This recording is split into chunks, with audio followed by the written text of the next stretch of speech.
1800 के शुरुआत में जंगली अदम्य टेक्सास हमें बुलावा दे रहल बे। बहुत बढ़न मैदान, ऊंच नीच पहाड़ और बेरहम रेगिस्तान के देश। यहाँ अपॉर्चुनिटीज और डेंजर्स बोथन मिलत बे। यहीं पे जॉन डब्ल्यू टॉमसन के कहानी गॉन टू टेक्सास सेटेड बे। एक कहानी जे हमें लेके जाई टेक्सास के इतिहास के बिटवीन ओ बिटवीन। एह वीडियो के अलग अलग कंट्रीब्यूटर्स के बारे में जान के खातिर नीचे दिए गए लिंक पे क्लिक करें।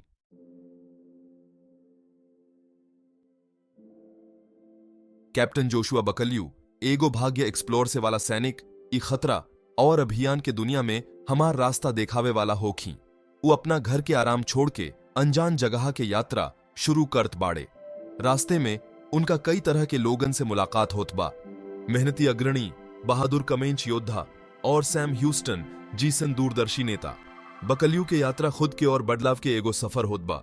उटी टेक्सासर समाज के उलझन, संस्कृति और ऊंचा चाहत के मिश्रण के समझत बाड़े। वो मेक्सिको से आजादी खातिर लड़ाई देखत बाड़े और वो ऐसन जगह पर जहां बचे रहनी ज्यादातर हिंसा पर निर्भर करत बा, नैतिक मुद्दा के सामना करत बाड़े। सोच तो उस समय के बारे में जब टेक्सास अमेरिका के अंग नोता ही रहाल। एक समय जब एकर भविष्य अनिश्चित रहाल। 18वीं सदी के शुरुआत में ई विशाल धरती बदलाव और अशांति के दौर से गुजर रहल हाल। 1821 में स्पेन से आजादी मिलला के बाद मेक्सिको अपना उत्तरी सीमा खोल देलस एंग्लो अमेरिकन लोगन के बस खातिर ई उम्मीद में कि ऊ लोग ई इलाका के आबादी बढ़ा दे है। जमीन और मौका के तलाश में आवे वाला ई नया लोगन के तेजानोस लोगन से सामना होके लागल, जे पहले से टेक्सास में रहत रहाले और मेक्सिकन मूल के रहलेन। ई संस्कृति के मेल में तनाव बढ़े लागल।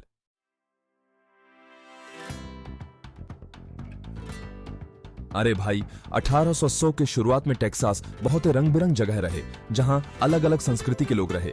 ज्यादातर एंग्लो अमेरिकन लोग दक्षिण अमेरिका से आवत रहे और अपने रीति रिवाज भी लेके आवत रहे।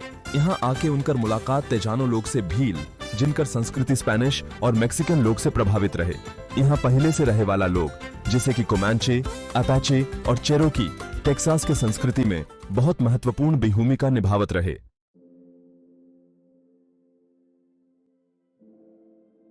एंग्लो अमेरिकन लोग जे टेक्सास में बस गए रहे और मेक्सिकन सरकार में खूब तनाव बढ़त जात रहे। 1835 में ई तनाव टेक्सास रेवोल्यूशन के रूप में फूट पड़ल।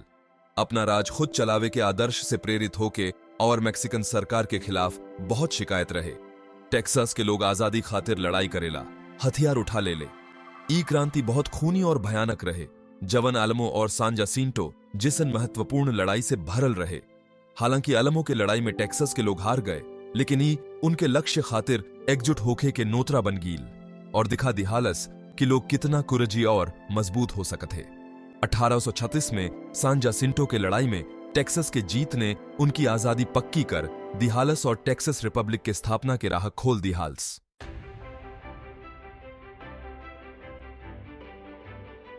कैप्टन जोशुआ बकल्यू बहुत साल की लड़ाई से थक के एक नया जगह पे शांति एक्सप्लोरस्त आहे। उ टेक्सास पहुंचत बा, बहुत बड़ा सीमा के सामना करे खातिर तैयार।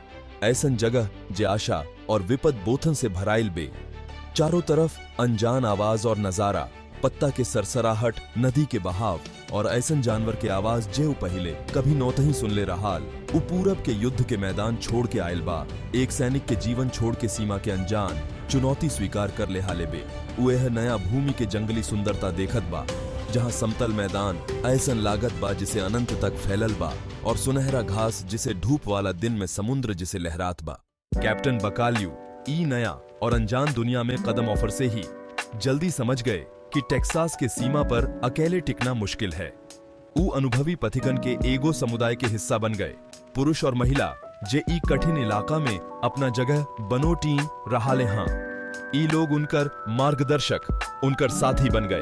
अपना कठिन तजुर्बा से सीखल ज्ञान बांट के और जमीन के रास्ता सिखा के ऊ घोड़ा पर सवार होके सीख लिए, जिसे ऊ घोड़े के पीठ पर ही जन्म ले होके उनकर हाथ चमड़ा के लगाम और एगो जंगली घोड़ा के ताकतवर कदम से अच्छी तरह अनिश्चित हो गए। ऊ जीने के जरूरी हुनर सीख लिए, किसे शिकार करे के है, शिकार के पीछा किसे करे के है और बदलत प्रकृति के छोट छोट संकेतन के किसे समझे के है। ई सब सिख बहुत खतरनोटक होत रहे, जंगली जानवरन से लेके और दुश्मन कबीलन की लगातार खतरा तक। बकीर सब कुछ मुश्किल और खतरा निखे रहा। बकाल्यू उपनिवेशवादियन के बीच एगो गहरा दोस्ती देख ले। एगो ऐसा जज्बा जे उनका कि हर मुश्किल में एकजुट अवेला। ऊ लोग एगो अनंत तारा भर्रल आकाश के नीचे आग के चारों ओर बैठ के कहानी, हंसी मजाक और साथ रह के मिले वाला खुशी के आनंद लेत रहे।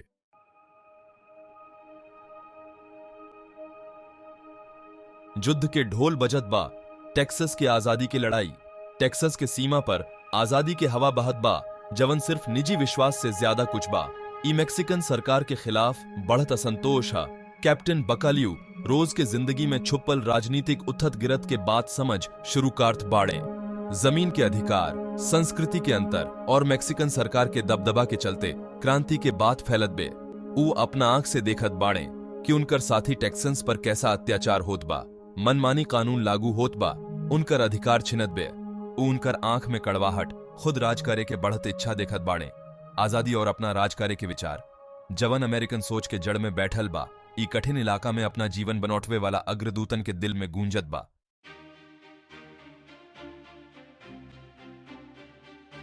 आजादी के खातिर बहुत बड़ा दाम चुकावे के पड़ता है, जंग के मैदान में जान दे के। टेक्सास रिवॉल्यूशन शुरू हो गेल, आजादी खातिर एगो बड़ा लड़ाई। कैप्टन बकाल्यू अब पूरा तरह से एह लड़ाई में कूद बनेला। अब ऊ खुद के एह जंग के बिटवीनों बीच पाता है। ऊ टेक्सास के स्वयंसेवक लोग के साहस और जिद देखेला। इनमें से बहुत लोग किसान, पशुपालक, व्यापारी अपना हल बैल छोड़ के बंदूक और तलवार उठा ले रहे। ऊ लड़ाई लड़ेला जिम्बोवी और विलियम ट्रेविस जिसन वीरन के साथ है, जिनका नौतम हमेशा खातिर टेक्सास के इतिहास में लिखा रहा बेकारी। ऊ अलामो के जंग में हार के दर्द सहेला। एह जंग में सैनिक लोग के वीरता और बलिदान, आजादी के खातिर कितना बड़ा दाम चुकावे के पड़ता है, एकर एगो याद दिलावे वाला नजारा। अलामो के याद एगो नोटरा बन जाता है, टेक्सास के साहस और जिद के निशानी। जंग बकाल्यू के उसके हद तक ले जाता है। ऊ अपनी शारीरिक और मानसिक ताकत के आखिरी छोर तक पहुंच जाता है। ऊ जंग के नृशंसता दिखाता है। जंग के डर उसके मन पर एगो गहरा घाव देता है। ऊ अपने दोस्त और साथी सैनिकन के खो देता है। उनकर बलिदान एह जंग में कितना कुछ दांव पर लगा है, एकर एगो स्थायी याद दिलाता है।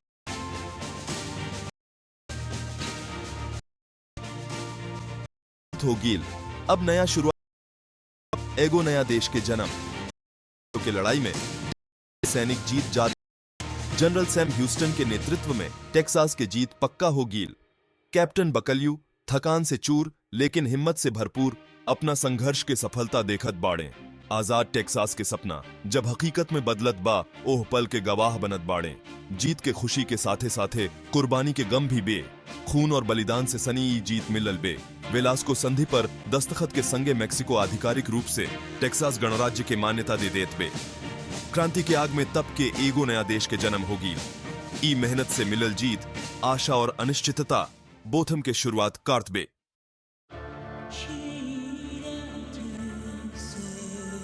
साफ साफ आंखिन में देख सको ऐसन जीवित जिसन ईबा भाषा पे टॉमसन के कमाल। गॉन टू टेक्सास किताब में जॉन डब्ल्यू टॉमसन बस कहानी नोथी सुनोतवेला, बल्कि ऊ एगो अनुभव बनोटवेला। ओकर भाषा पढ़े वाला के लेके चलस्ता है 19वीं सदी के टेक्सास के जंगल में, जहां ऊ सब कुछ खुद महसूस थातला, खुद अनुभव थातला। साफ साफ चित्र और दमदार भाषा से टॉमसन सीमा पे जीवन के एगो जीवंत चित्र बनोटवेला, जहां ओकर खूबसूरती और खतरा दोनों साफ साफ दिखाई देवेला।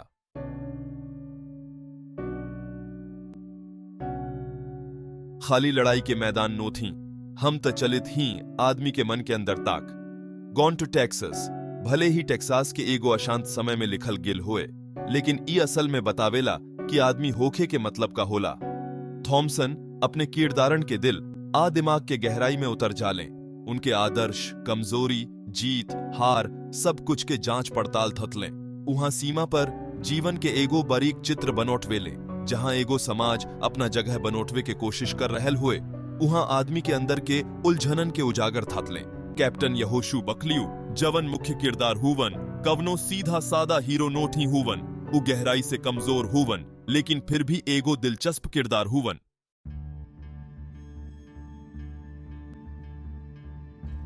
सीमा के चिरंजीव आकर्षण, एगो टाइमलेस बैट। सीमा भौगोलिक जगह और सोच दोनों रूप में अमेरिकन साहित्य में एगो चिरस्थायी मोह अवेला। ई असीम संभावना के दुनिया के प्रतिनिधित्व दातला। ऐसन जगह जहां सामाजिक बंधन कमजोर हो जाला और जहां लोग खुद के फिर से बनोटावे खातिर स्वतंत्र होला, अपना खुद के किस्मत बनोटवे खातिर गॉन टू टेक्सास ई टाइमलेस बैठ के छुएला और सभ्यता के किनोतरे पे जीवन के आकर्षण और चुनौतियन के खोज तातला।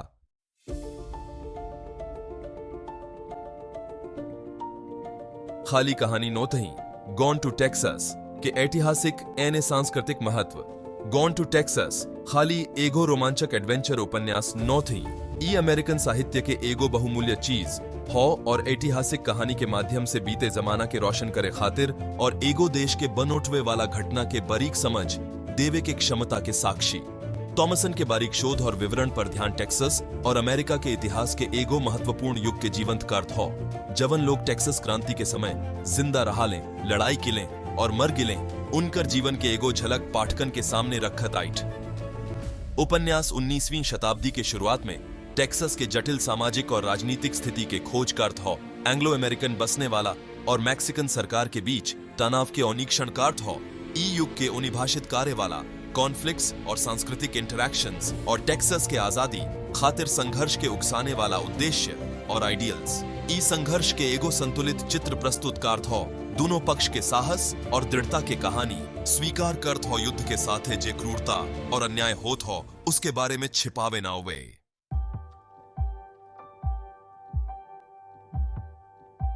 काली रांचर में पत्थर के बुक में खुदाई कील एगो हिस्ट्री गॉन टू टेक्सास केवल एगो किताब के पन्ना में बंद कहानी नोत ही है। ईत टेक्सास और ओकरा से बहरे भी साहित्यिक इतिहास के गहराई में बसल एगो गाथा टेक्सास के चेतना, आजादी के लड़ाई और जमीन के खुरदुरा सुंदरता के प्रति थॉमसन के जीता जागता पिक्चरन पीढ़ी दर पीढ़ी पाठकन के मन में जगह बना लेहाले बा और अमेरिकन साहित्य के क्लासिक की तरह आपन जगह बना ले बे।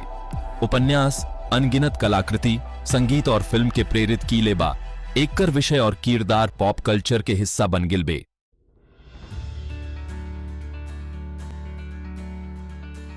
कुछ बात आज भी हमार हृदय में गूंजत बे, भले ही गॉन टू टेक्सास पुरान समय के कहानी हुए, ई कुछ ऐसन बातन के बारे में बतावत बा जवन आज भी हमार आधुनिक दुनिया खातिर मायने रखत बे। ई कहानी आजादी खातिर लोग के चाहत, एगो न्यायपूर्ण समाज बनोटवे के कठिन चुनौती और सांस्कृतिक पहचान के उलझाव के बारे में बतावत बे, जवन लोग यही तरह के समस्या से जूझत बा। आधुनिक पाठकन के मन में ई बातन गहराई से छू जात बे। टेक्सास के आजादी की लड़ाई खुद पे राज करे के महत्व और लोग के अपना शासन खुद करे के अधिकार के याद दिलावत बे।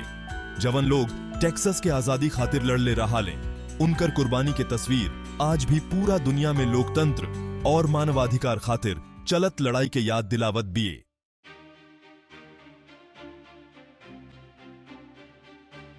अपना खुद के टेक्सास एडवेंचर शुरू करी। गॉन टू टेक्सास बस एगो इतिहास के किताब नोथी हा, ईता आत्मा के सफर हा, आदमी के अदम्य मन के ताकत के प्रमाण। ई ऐसन कहानी हजे अमेरिकन इतिहास के एगो महत्वपूर्ण मोड़ देवे वाला पल के दर्शाता है, एगो राष्ट्र के जन्म, क्रांति और अदम्य प्रकृति के मिश्रण। लेकिन ई एडवेंचर प्यार, बिछोह और आजादी और समावेश के अनंत खोज के एगो कालजयी कहानी भी हा। जॉन डब्ल्यू थॉमसन के कहानी सुनोतवे के कलाकारी पाठक के 19वीं सदी के टेक्सास के बीच ले जावे के क्षमता, उनका रास्ते के धूल, शिविर के चारों ओर दोस्ती और युद्ध के उत्तेजना अनुभव करावे के माध्यम से ई किताब के इतना खास बनोटवेला। कैप्टन बकल्यू के यात्रा से हमार मनई के हर तरह के भावना, निराशा के गहराई से लेके जीत के ऊंचाई तक अनुभव होला।